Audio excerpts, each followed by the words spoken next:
Chris, good evening. Thank you for joining. Good evening, sir. Thank you for joining, and Happy New Year. Happy New Year. All right, we are live already. We'll commence soon. Who do I have again joining? Okay, Mr. Frank. Happy to have you join us. Yeah, good evening, brother. Thank you, you're welcome. Thank you, thank you, thank you. I'll be starting when I commence, then there'll be time for contribution. Let me keep it early. And now we can mute. Kindly mute, please, for me. I didn't get you. Kindly mute the mic for now. All right, thank you.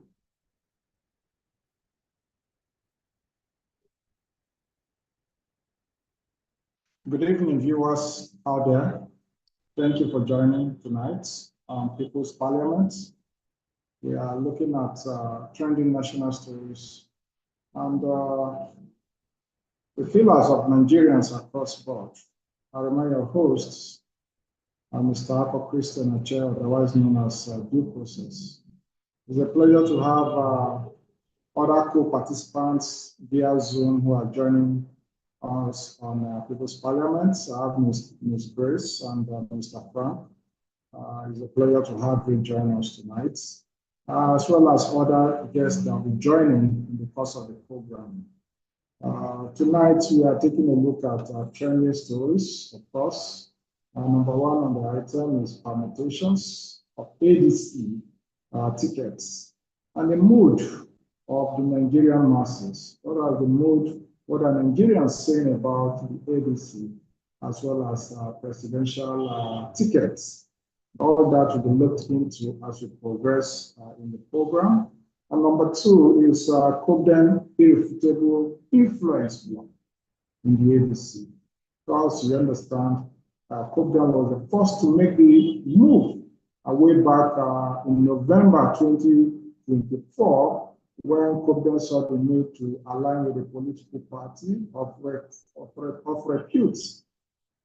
And COPDEM advanced the discussion, and by January 31st, COPDEM entered into an official MOU with the ADC. It is on this premise that COPDEM has converted all our members into ADC as card-carrying members. Over 20,000 ADC membership cards were acquired for initial disbursements across the COPDEM members who have already joined the ADC as card-carrying members. Also, we are looking at ADC Directorate of Mobilisation. ADC Directorate of Mobilisation was set up primarily to be able to boost the number of ADC members across the Confederation. It was observed that before now, as at previously, the ADC members were not in that large number as a national political party. But with the income of COPDEM, even before the arrival of the coalition, COPDEM was able to pop up membership base of the ADC using the Directorate of Mobilisation of the ADC to expand the membership base nationwide.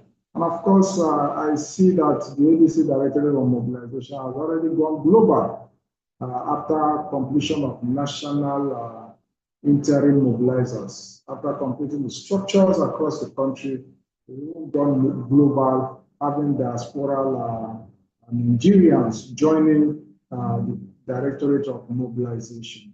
We're also taking a look at the fourth item, which is Nigerian terrorism.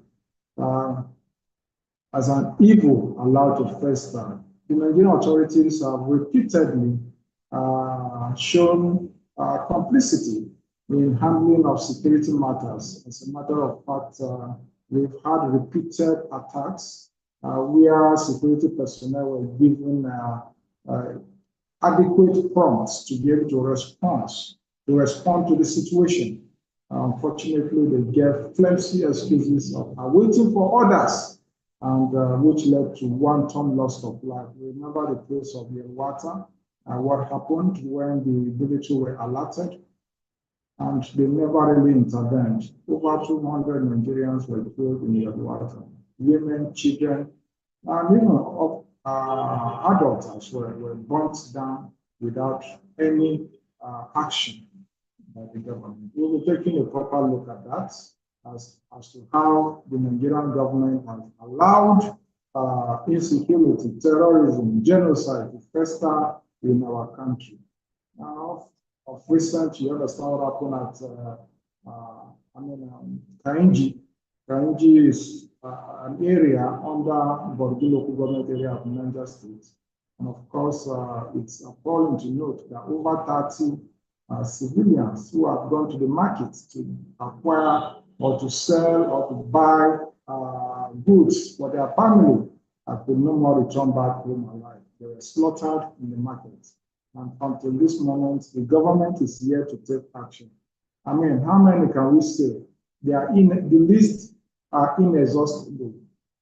Look at Plateau, beehives of insecurity. Niger, across the local governments are facing one problem of insecurity or the other. I've got two people you understand in Benue State face relentless terror attacks, genocidal attacks at that. The government have not taken any drastic action to prevent this attack. Operating in security formation that is reactionary cannot yield any positive results. We need a proactive security measure to quell all forms of genocide and terrorism that are affecting the lives of our people. And of course, we are looking at PVC registration. The federal government has commenced PVC registration across the country. The portal is open and Nigerians are encouraged to register. Viewers out there, please make out time. It's not that difficult, right? Try to go to the INEC portal and register for your PVC. If you want to relocate to a more convenient place where you can easily vote, you can do that easily. Just relocate your existing PVC to a new location. And if you're a first-time voter, maybe you misplace your PVC card. This is the right time for you to request for a replacement of a lost or damaged PVC. And if you have never voted in your life before, this is the right time. Don't just sit on the fence and assume that the votes don't count. You go out there and get your PVC, register, then you can now have a claim as to whether the votes count or otherwise. In essence, we must all get involved in this Rescue Nigeria mandate. And of course, Mr. Tinubu took a swipe on Tinubu. Tinubu-led federal government that borrowed $90 billion. And so far, the government of Bola Tinubu has borrowed $90 billion.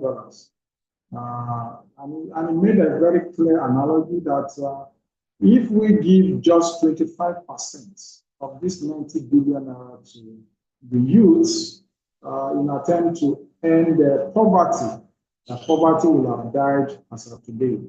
And he gave a very clear analysis where he said, if, for instance, $5,000 is given to each Nigerian entrepreneur, that they will have succeeded in job creation revolution.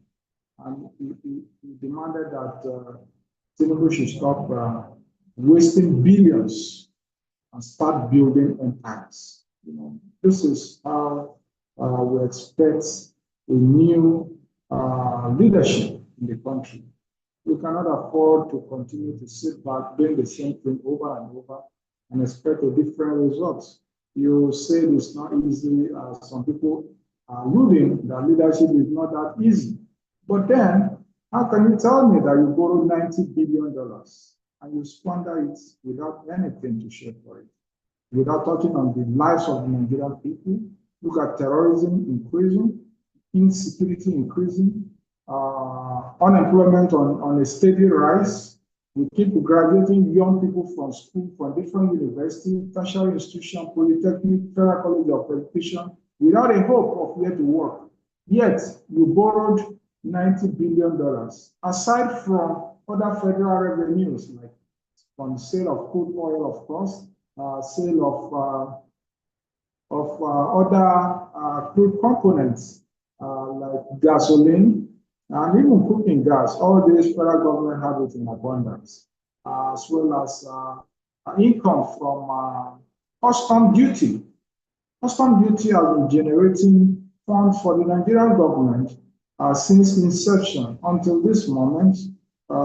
Nigerian government have not been able to improve the lives of the Nigerian people. Tax is another thing. For each 10,000 above, the federal government get 50 naira.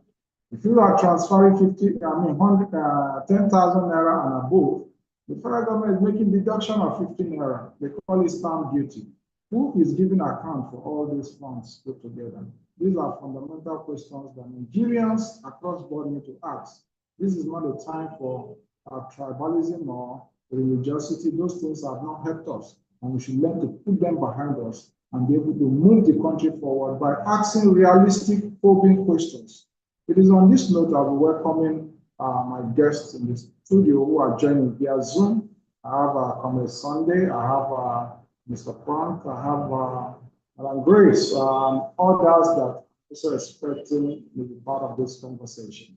So please feel free to unmute so that we can have a joint session on this subject matter. Comrade Sunday, are you available to speak? Good evening, due process. Yes, good evening, Comrade. Thank you for giving me another opportunity to speak tonight. Thank you. This is Comrade Edegbe Sunday, speaking from Ilorin, Kwara State.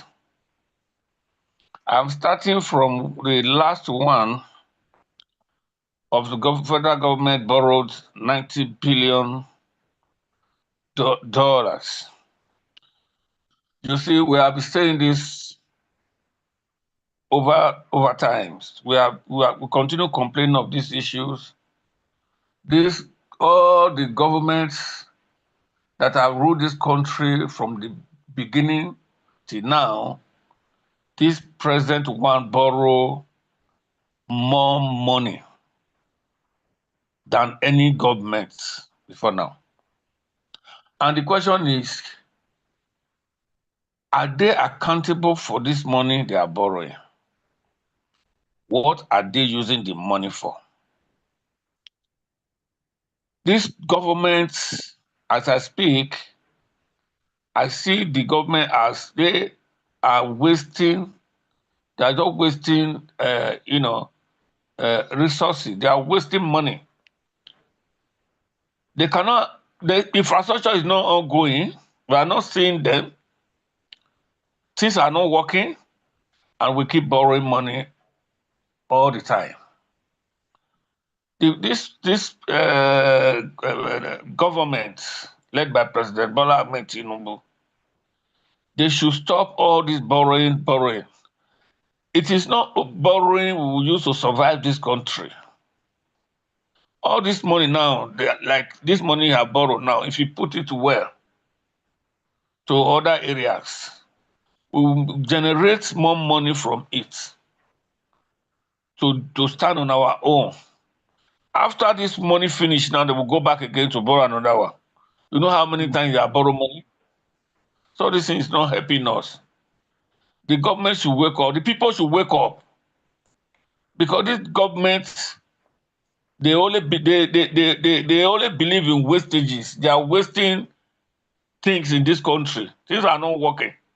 The people should stand up. Civil society organization should rise up and say, President, enough is enough. Stop borrowing money. This thing putting us in more debts. We will not progress like this. Now, on taxation now, they are still collecting 50 naira from transfer above 10,000 above. Who does that? Is it through taxation the country is going to move forward? Is it through taxation the country is going to do better? There are other areas things we can invest money.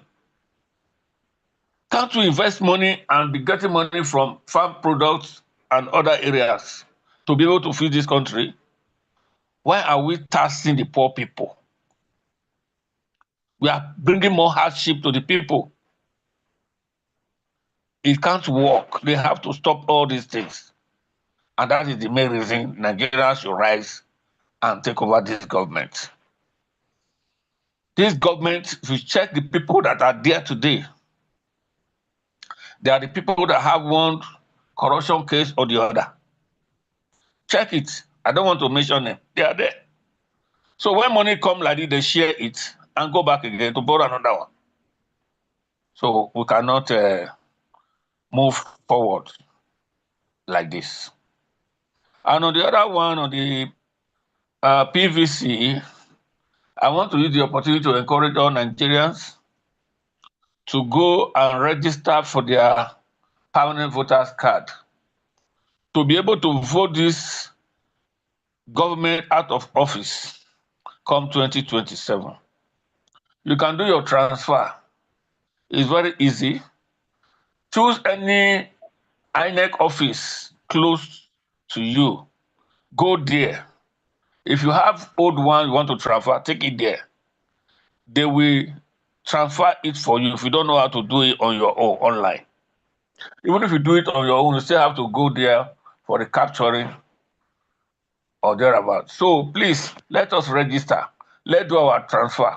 Let us vote massively come 2027 to be able to remove this government from office. Nigeria Yes. terrorism. Okay, go on.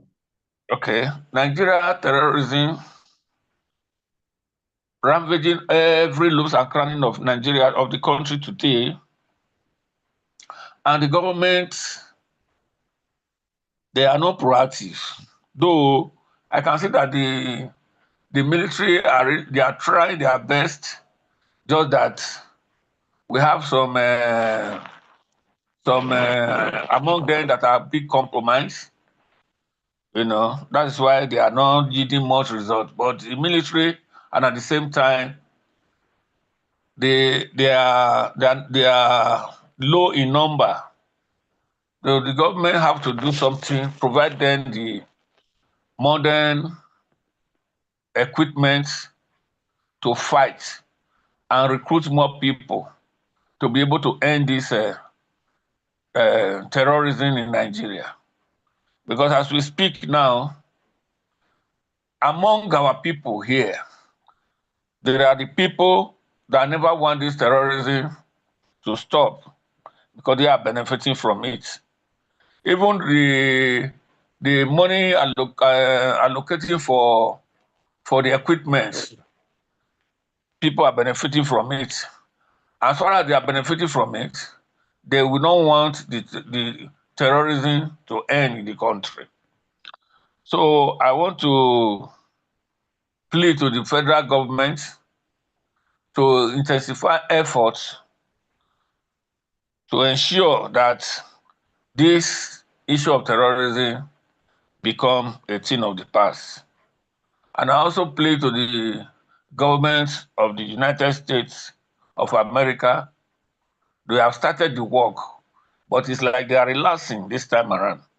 They need to come around, they need to come and target these people and also help us. Likewise, Israel, that have promised to assist US. We are still waiting for these people now to come in. At least if they put hands together, put heads together to fight this terrorism, between now and the next 12 months, we are not supposed to be hearing things of terrorism in this country. So approach matters a lot. I plead, let them do the needful so that Nigeria will experience peace once again. Thank you. We All will right, be talking about that later. thank you for your submission on the subject matter, the fate of the nation. And of course, we are still taking a look at the ADC Directorate of Mobilisation. They have completed recruiting interim national structures nationwide. And of course, they have advanced it to the international community by setting up a global platform that welcome all new members of the diasporas into the ADC. And this is a welcome development. We're also looking at permutations of ADC presidential tickets and the mood of the masses.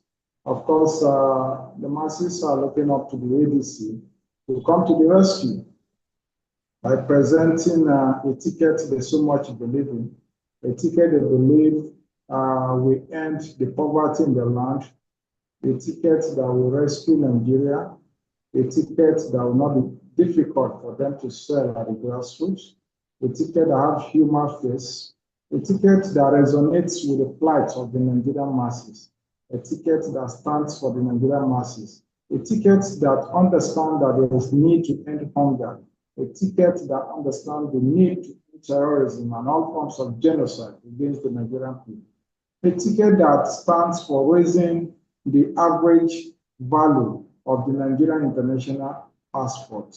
That is a ticket the Nigerian people are looking up to the ADC to produce, and it is not too difficult to demand for. It's about not just winning election, but ensuring that the country is, revitalized and revamped to benefit the Nigerian masses. It is on this note I'll be taking us to our commentary.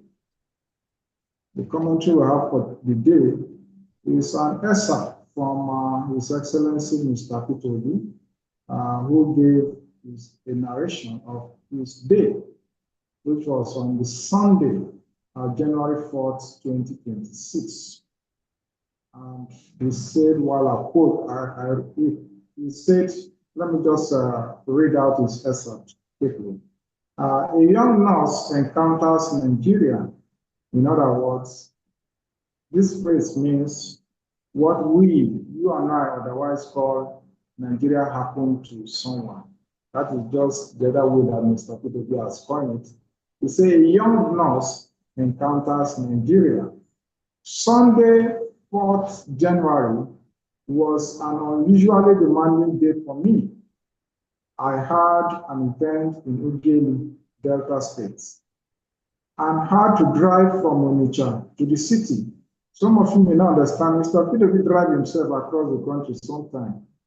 I know it may be strange, but that is what it is. Delta State. From there, I proceeded to another event in Ughelli, Imo State, and thereafter traveled from Owerri to Lagos. Of course, that one should be by flight. On the Air Peace flight, I sat in 5A. Beside me is 5B. Was a young woman of about 24 years, Chidera Ugwokeba, whose parents are from the Southeast, but who was born and raised in the USA. She had just graduated from nursing school and was visiting Nigeria with her parents for the very first time. She had exchanged contact seats. She had exchanged her seats with her sibling to enable her to talk to me, having been told who I am. During the flight, she began to share her sadness and confusion about Nigeria. Her first question was simple but piercing. Why do basic things not work in Nigeria? This is someone that the first time she's coming to Nigeria. So why do basic things not work in Nigeria? She then recounted a painful experience. Her sister, who also visited Nigeria for the very first time, had a domestic accident and was rushed to what they were told was the best government-owned hospital in that area. On arrival, even though her sister's hand was bleeding, the hospital staff insisted that payment must be made before any treatment could begin. So shocked, they asked the hospital attendant whether he truly did not see the surgery, whether he did not truly see the surgery or the urgency of the situation. In response, they were shown other patients with even worse conditions who were also being left unattended to because they had not paid their hospital bill. That is, they are trying to justify that they're not the only one. There are others who they even met on ground who have not been attended to simply because they have not paid the hospital bill. They eventually paid, and it was time for the blood test. Traumatized, they realized the hospital had only one testing machine for all patients, only one testing machine for all patients. And it was not being sterilized between users, meaning just from user to user, they don't sterilize the machine that was used for blood testing. You could know what that means if you're medical personnel. That is already a problem on its own. When she raised concerns that the equipment had not been properly sterilized, they were bluntly told to stop asking questions if they wanted her sister to be treated, which is a regular thing from Nigerian government officials. Despite their payments, they had to buy all the items needed for her treatments. She found it hard to believe because, according to her training and every hospital she had visited in her lifetime in the US, treatment comes first, payment comes later, which form the slogan, saving lives first. She told me they had considered organizing a GoFundMe project to support healthcare back home, but relatives warned them that any fund raised would likely be embezzled. Talking about what? Corruption in the Nigerian system. Then she said something that struck me deeply. I now understand what happened to boxer Joshua. You understand, recently there was a tragic accident that happened where Anthony Joshua was involved in a tragic accident along Ibadan-Lagos Expressway between two metropolitan cities, and there was no ambulance that would attend to him. That's so bad. Because somebody somewhere is sitting on the allocation that will have been used for these facilities, embezzlement. This is why there was no ambulance to rush him to a nearby hospital. She wondered aloud whether it was simply because the country is poor. Yet, she added that she would willingly offer her skills and service for free and help raise money to make things better. Listening to the lament of the young, patriotic Nigerian who is prepared to offer free service and raise money to help our country and its citizens, I painfully replied by encouraging her not to lose hope. The country is not poor. but it is poorly governed. That's the response of Mr. Peter to the young nurse who was asking very piercing questions. Nigeria can afford basic necessities, according to Mr. Peter in his response, especially critical necessary ones, but they are often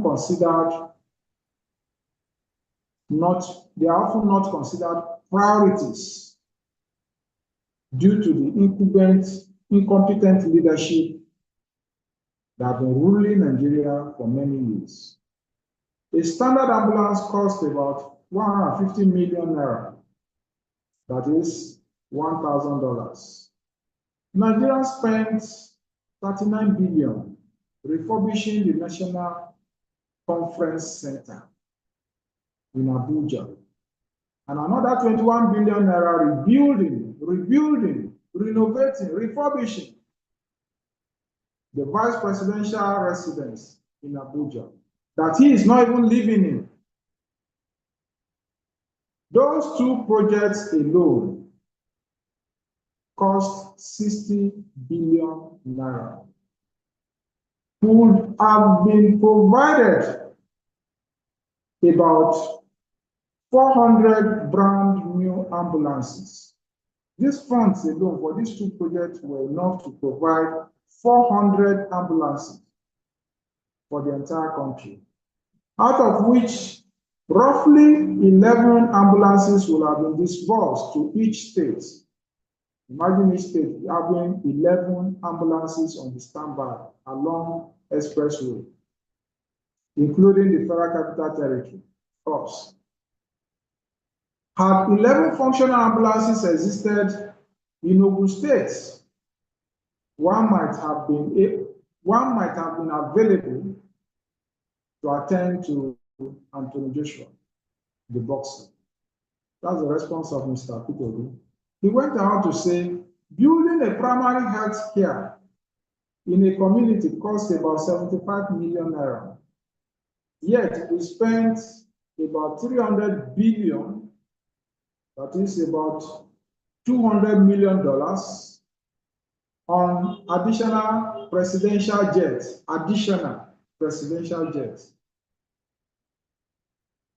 Money that could have built over 4,000 primary health care centers, about 110 per state. Imagine government funding 110 healthcare centers per state. You can only imagine the impact that will have in reducing maternal mortality, right? You will have imagined how that will have impacted on reducing child mortality across Nigeria. You will have imagined how that will have managed malaria, typhoid, and all the minor cases that will have been handled at the primary healthcare level. This is just a tip of an iceberg. And he went on to say, the only visible value, the jets, that is the presidential jets, the only visible value the presidential jet adds is the ability of the president to occasionally disappear without any public knowledge, knowing where he is, as is the case currently. Nigeria as it is now don't even know where the president of Nigeria is, because they often use the presidential jet to get out of the country without trace, because they don't need to visit public airports to book flight and all that. So what Nigeria needs now is unity across ethnic, religion, and political lines to demand leadership that has competency, capacity, compassion, and commitment to accountability, and transparently manage the resources of the country. And we conclude by saying a new Nigeria is possible. H.E. Peter Obi. This is the excerpt coming from the Facebook page of His Excellency Mr. Tinubu, and you can see how he was able to demonstrate how Bola Ahmed Tinubu successfully took a loan, a foreign loan of $90 billion without anything to show for it.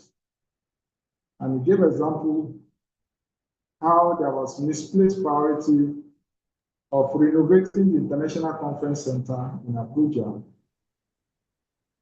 fund that will have been used for revamping, building primary health care across Nigeria. Imagine having 110 primary health care, new ones or existing ones refurbished across Nigeria. Imagine how that would impact on the standardization of the healthcare sector in Nigeria. This is just the tip of an iceberg. Comrade, you have something to add to it. Thank you very much, due process. I want to say that, you cannot continue to do things in the same the same way and expect a better results. It's not done. On the area of I'm talking of on the area of the tickets. See, let me tell you something. It is not about how are you going to win the primary election. It's not about struggling to win the primary election. But the truth is that who will take Nigeria out of this mess, this situation we are today? Who is that man that will come and rescue Nigeria? That is the person we are talking about. It is not about, yes, maybe I will win the primary. Maybe people know me, you can give them something. They can. No, let us do things differently. Let us do things differently so that all these things happening in Nigeria today, at least there is a man that can be able to address these issues. Because the man is very agile, he's very experienced, he has traveled all over the world, So if he's given this ticket, my brother, I tell you, Nigeria will move from where it is and begin to challenge some foreign countries in terms of economic area and even security and and every area, every aspect. Because looking at his antecedents when he was a governor of Anambra State, he did a lot. The man that can lift such a huge amount of money, for to do the work of the state. It is only him now and the former president Yaradua when he was a governor. I left $5 million dollar. $5 billion. $5 billion. $5 billion. No, $5 billion naira. Not dollars. So Yaradua left $5 billion naira. Oh, 5 million naira. Oh, okay. And Peter Obi left billions. Peter Obi left billions. 75 billion naira, and he also left $150 million aside from other investments for the states. Are you telling me he doesn't have power to pack the money if he wish? And that is why he said, when you have the ability to take, to leave what you could steal, that is not easy to come by. So you have the power, but because the man believes in accountability and transparency, he doesn't have time to tag himself with such, things that we say in himself. No, he left the money, and they use the money judiciously to build airport and all of that. A lot of things they use the money for. And it's not as if he was not working. He was working, was doing his best. He provided the computer for the schools and lot more. A man that gave his phone number to senior prefects in schools, that if they are doing things they don't like, they should call him directly. So that man is a man that will take Nigeria to the next level. All right. Thank you, Comrade Edebe Sunday from Kwara State. Do we have more contribution on the subject matter? Welcome to People's Parliament. Good evening. Honorable, you're welcome. It's a pleasure to have you on Parliament. My name is Honorable Wale Adefarati. I'm calling from E4 in Ogun State here. Okay, you're welcome. Thank you, sir. Yes, I want to look at on the agenda, the item 5. Okay. What really we should be doing at this point in time, because whether we like it or not, give or take, we have less than 6 to 7 months to work as a team, to also look at how we can make the structure to work. Because you see, in politics, most of us, we know that politics is local.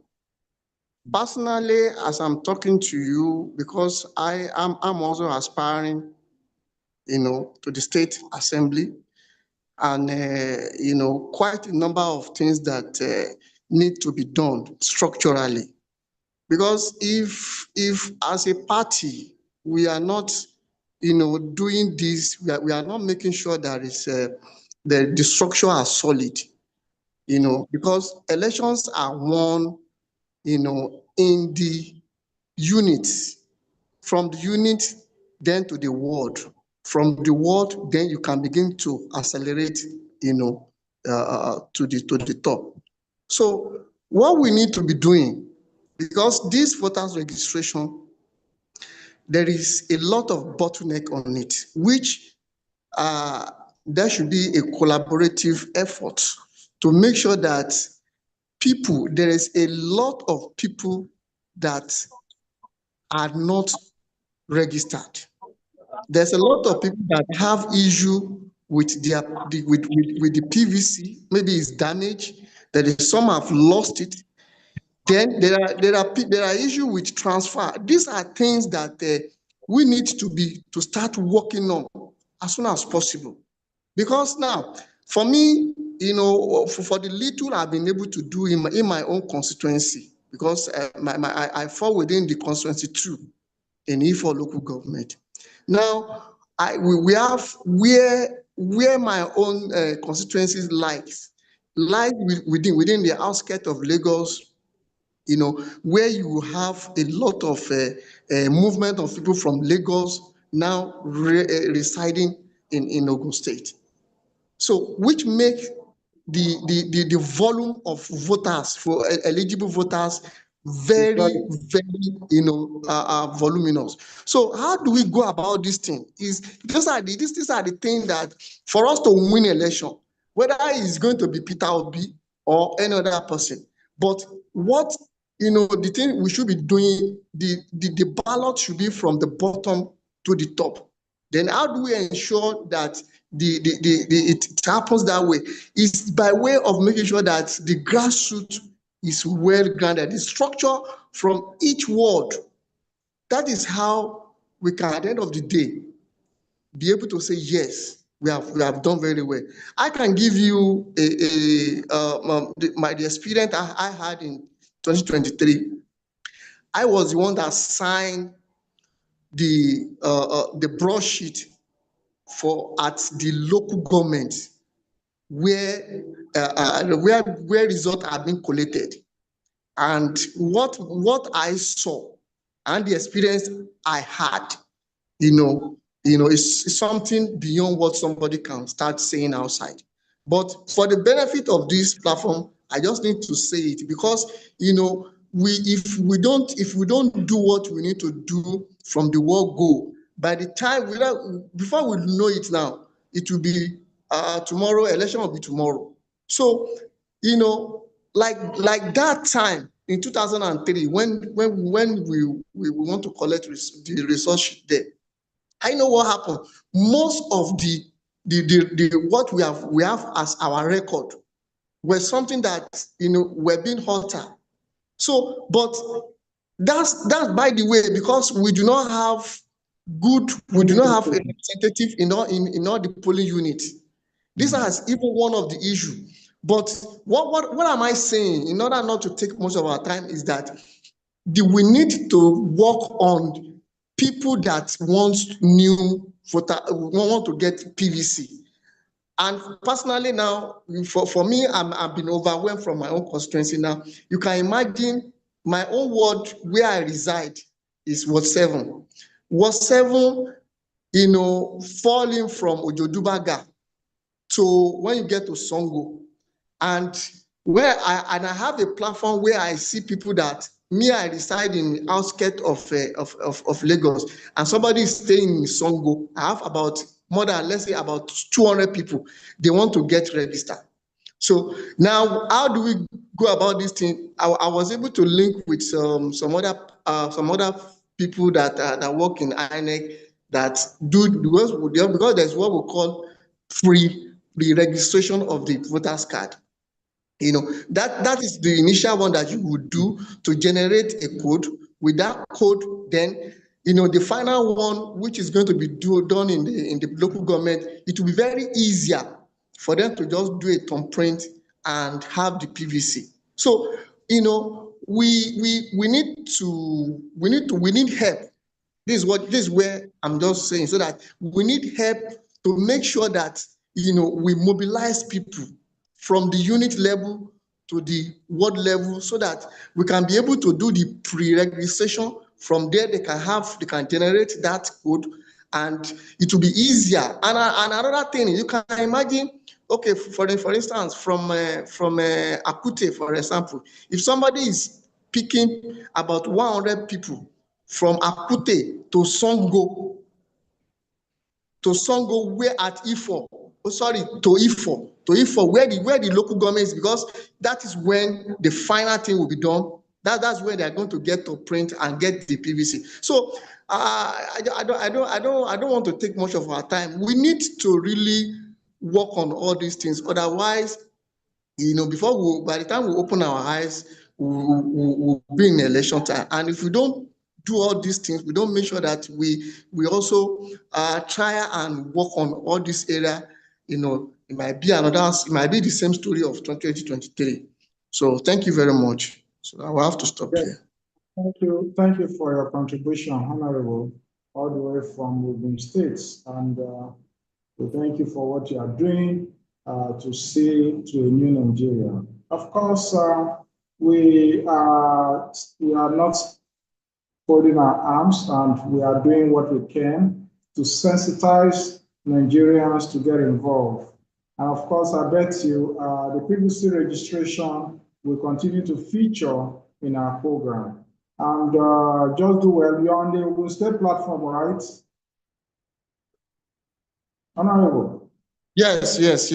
I'm there already. I'm there. Please drop me a DM after the program, so that I'll take note of your contact in that location. All right. I don't know. You can give me your last two numbers, so that I can be able to know precisely if it's you. 3633. All right. 3633. Put it among the admins there. You see it. All right. No problem. Thank you. All right. Or you can just drop a message on the platform. I will check it. Okay. I will do that right away.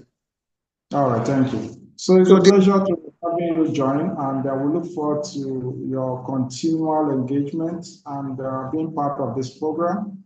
Viewers out there, we thank you. In the absence of further contribution to the topic of the day, I would like to wrap up the discussion, and thank you for joining. We believe that we are advancing, and Nigerians are beginning to see reason to take back their country, because we cannot continue to have the same approach and expect a different result. 2027 is not time for anyone to sit on the fence.